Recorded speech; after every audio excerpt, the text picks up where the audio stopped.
Good morning बच्चों। हम पढ़ रहे थे functions of ecosystem. Functions of ecosystem में हमने इकोसिस्टम का पहला फंक्शन पढ़ा फूड चेन। इकोसिस्टम का दूसरा फंक्शन हमने पढ़ा फूड वेब। फूड वेब बहुत सारी फूड चेन के मिक्स होने से, इंटरमिंगल्ड होने से बनता है। हमने डिफरेंट एग्जाम्पल्स देखे फूड वेब के कि किस तरह से एक ऑर्गेनिज्म दूसरे ऑर्गेनिज्म के द्वारा खाया जाता है और किसी और ऑर्गेनिज्म को अपना भोजन बनाता है, और बहुत सारे ऑर्गेनिज्म इसी तरह से भोजन के लिए आपस में एक दूसरे से लिंक्ड है। और हमने ये भी पढ़ा था कि फूड वेब का, खाद्य जाल का मुख्य कार्य है to maintain balance in ecosystem. Ecosystem में, पारिस्थितिकी तंत्र में एक साम्य का स्थापन करना, ये मुख्य कार्य है फूड वेब का। इकोसिस्टम का तीसरा और प्रमुख फंक्शन है इकोलॉजिकल पिरामिड्स। इकोलॉजिकल पिरामिड्स को हम बार पिरामिड्स भी कहते हैं या एल्टोनियन पिरामिड्स भी कहते हैं। इकोलॉजिकल पिरामिड्स की संकल्पना सबसे पहले ब्रिटिश बायोलॉजिस्ट चार्ल्स एल्टन ने 1927 में दी, और इन्होंने, चार्ल्स एल्टन ने बताया कि इकोसिस्टम में जो डिफरेंट ट्रॉफिक लेवल है, इन ट्रॉफिक लेवल्स में एक रिलेशनशिप है। इस रिलेशनशिप को जब ग्राफिकल या ग्राफ में एक्सप्रेस करते हैं तब इस रिलेशनशिप को इकोलॉजिकल पिरामिड्स कहते हैं।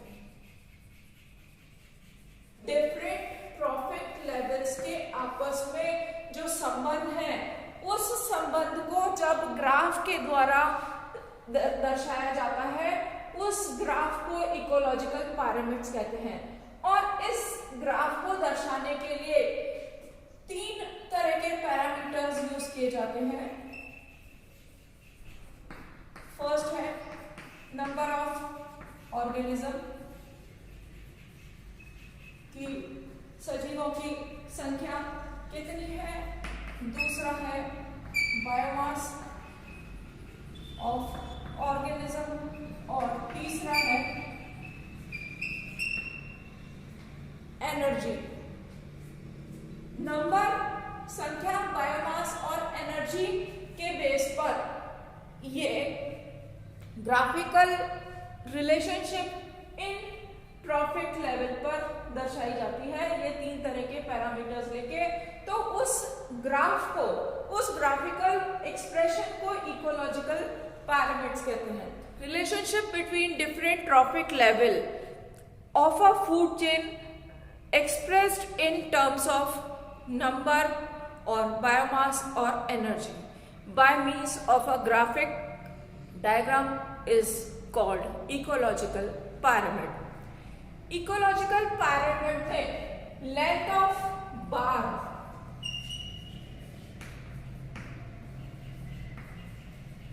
indicates parameter.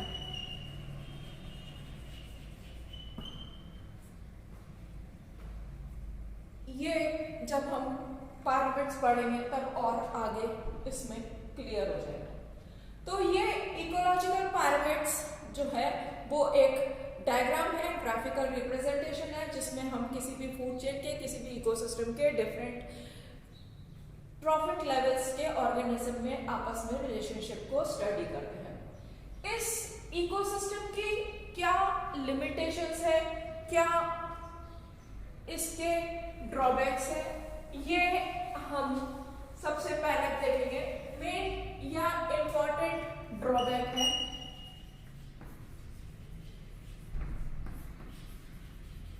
ड्रॉबैक या लिमिटेशंस क्या है इकोसिस्टम। सबसे मेन लिमिटेशन है इसमें कि इसमें सैप्रोफाइट्स कहीं भी इंक्लूड नहीं की है। जैसा कि हमने पहले पढ़ा कि सैप्रोफिटिक प्लांट्स होते हैं, इन जनरल बैक्टीरिया और फंजाई सैप्रोब्स होते हैं, स्कैवेंजर्स का काम करते हैं, सफाई का काम करते हैं। जब भी बाकी ऑर्गेनिजम्स की डेथ होती है तो इन ऑर्गेनिज्म की एक्टिविटी से वो बॉडी डीके होती है और उसके न्यूट्रिएंट पूल में ऐड होते हैं। तो सबसे मेन और फर्स्ट मोस्ट इसकी लिमिटेशन है कि इसमें सैप्रोफाइट को नहीं इंक्लूड किया है। सेकंड है कि कुछ ऑर्गेनिज्म ऐसे हैं जो कि एक से ज्यादा more than one trophic level पर होते हैं। हमने अपने पिछले लेक्चर में पढ़ा था कि कोई भी फूड चेन इंडिविजुअल या सिंगल क्लियर प्रकृति में नहीं होती है, बहुत सारी फूड चेन होती है, इंटरमिंगल्ड होती है। तो कोई भी ऑर्गेनिज्म जब वो एक फूड चेन में एक ट्रॉफिक लेवल पर होता है तो वो दूसरे फूड चेन में डिफरेंट ट्रॉफिक लेवल पे हो सकता है। फॉर एग्जाम्पल हम देखते हैं कि फ्रॉग या पीकॉक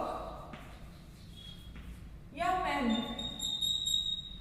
ह्यूमन बींग्स, जब ये प्लांट या प्लांट प्रोडक्ट को as a source of food use करते हैं तो ये हर्बीवोर होते हैं, सेकेंड ट्रॉफिक लेवल में आते हैं। और जब ये एनिमल प्रोडक्ट को यूज करते हैं तो ये कार्निवोर में होते हैं, थर्ड ट्रॉफिक लेवल में आते हैं। तो यहाँ पर जो कुछ ऐसे ऑर्गेनिज्म है जो सेकेंड या थर्ड या फोर्थ डिफरेंट ट्रॉफिक लेवल में आ सकते हैं, more than one trophic level में आते हैं, तो इनको भी यहाँ पर क्लियरली एक्सप्लेन नहीं किया गया। नेक्स्ट लिमिटेशन है इसका यहाँ पर सीजनल एंड डायगोनल वेरिएशंस को यहाँ पर कंसिडर नहीं किया। सीजनल यानी कि ऋतु के हिसाब से, सर्दी गर्मी बरसात ऋतु के हिसाब से जो बदलाव होते हैं सजीवों में, और डायगोनल यानी कि रात और दिन के हिसाब से जो बदलाव होते हैं, इनको यहाँ पर कंसिडर नहीं किया है। ये भी इसकी एक लिमिटेशन होती है। नेक्स्ट है rate of transfer from one trophic level to other,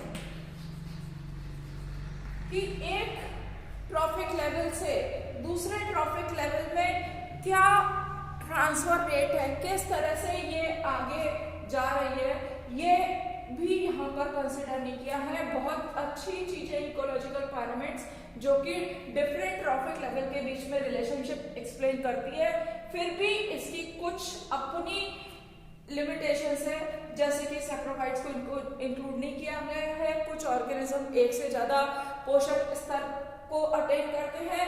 यहाँ पर ऋतु के हिसाब से और दिन और रात के हिसाब से वेरिएशंस जो होते हैं उनको कंसिडर नहीं किया गया है। और एक ट्रॉफिक लेवल से दूसरे ट्रॉफिक लेवल में उस पैरामीटर की रेट ऑफ ट्रांसफर क्या है, इसका भी यहाँ पर ध्यान नहीं रखा गया है। तो ये इसकी कुछ लिमिटेशंस हैं। इकोलॉजिकल पैरामीटर्स अगर हम देखें तो इनमें जिन पैरामीटर्स के आधार पर रिलेशनशिप देखी गई है, उसी आधार पर इकोलॉजिकल पैरामीटर्स तीन तरह के होते हैं। फर्स्ट है pyramid of numbers, क्लियर है, जिसमें कि नंबर ऑफ ऑर्गेनिज्म के रूप में रिलेशनशिप यहाँ पर देखी गई है, पैरामीटर सजीवों की संख्या है। दूसरा है pyramid of बायोमास,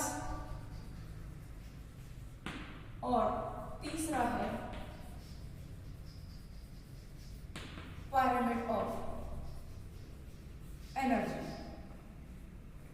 तीन तरह के इकोलॉजिकल पैरामीटर्स हैं, पैरामीटर्स ऑफ नंबर जिसमें नंबर ऑफ ऑर्गेनिज्म है, पैरामीटर ऑफ बायोमास जिसमें कि सजीवों का जैविक भार है, और पैरामीटर्स ऑफ एनर्जी जिसमें कि सजीवों में ऊर्जा की मात्रा है। इनको कंसिडर करते हुए जब इनमें संबंध देखा जाता है तो वो कहलाता है उसी तरह का पैरामीटर।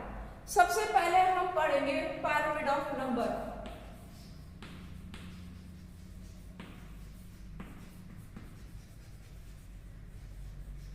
पैरामीटर ऑफ नंबर जैसा कि क्लियर है, यहां पर जो पैरामीटर दिया है वो है नंबर ऑफ ऑर्गेनिजम्स। अगर हम किसी भी फूड चेन की बात करें, किसी इकोसिस्टम की बात करें, तो उसमें पैरामीटर्स ऑफ नंबर जब हम ड्रॉ करते हैं, जब पैरामीटर ऑफ नंबर बनाते हैं या कोई भी पैरामीटर जब हम बनाते हैं, तो सबसे नीचे की तरफ यहां पर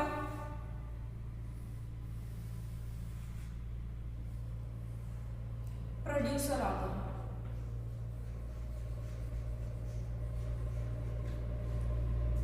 अगर हम forest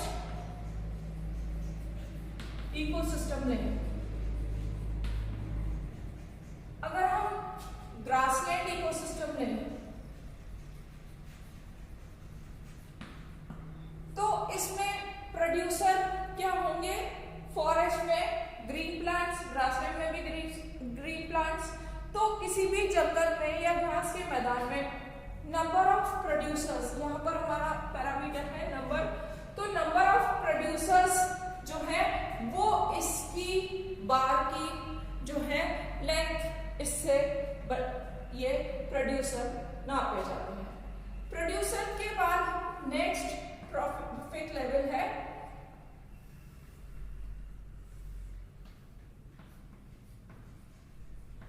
herbivore.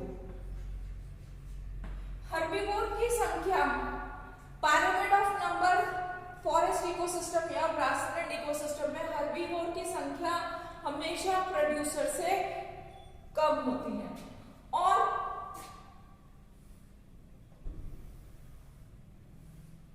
Carnivore of first order, इनकी संख्या हर्बीवोर से कम होती है। कार्निवोर ऑफ सेकंड ऑर्डर की संख्या इनसे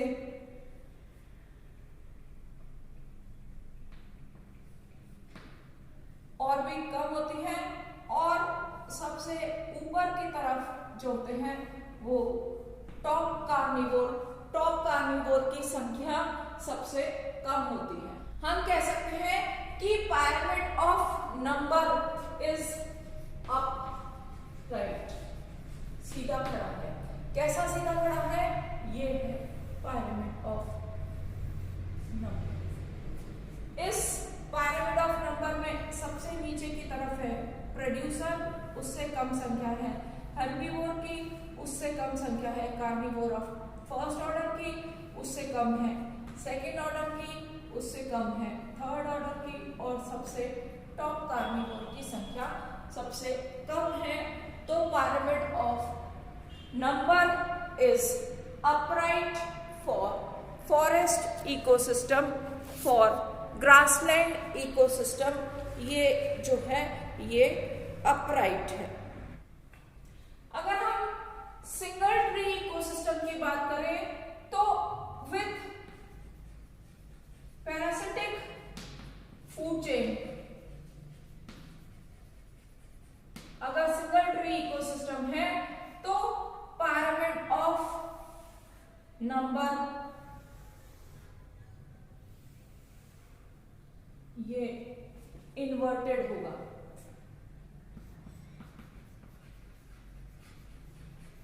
इन्वर्टेड कैसे होगा? यहां पर प्रोड्यूसर है, प्रोड्यूसर क्या है?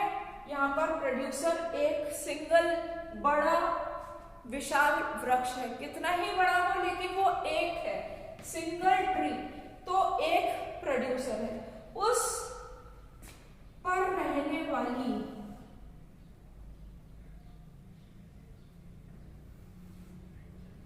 ये जो है हर्बीवोर्स। हर्बीवोर्स क्या है? इस पर रहने वाली बहुत सारी बर्ड्स है। तो इसमें क्या है? ये है ट्री और ट्री पे है बर्ड्स, बर्ड्स पे पैरासाइट और पैरासाइट पर फिर हाइपर पैरासाइट। तो ये जो है ये हर्बीवोर्स, पैरासाइट और हाइपर पैरासाइट। तो ये हो गए first trophic level, second, third, fourth. Inverted pyramid है, pyramid of biomass for single tree ecosystem. लेकिन जब हम इसी सिंगल ट्री इकोसिस्टम में हम ग्रेजिंग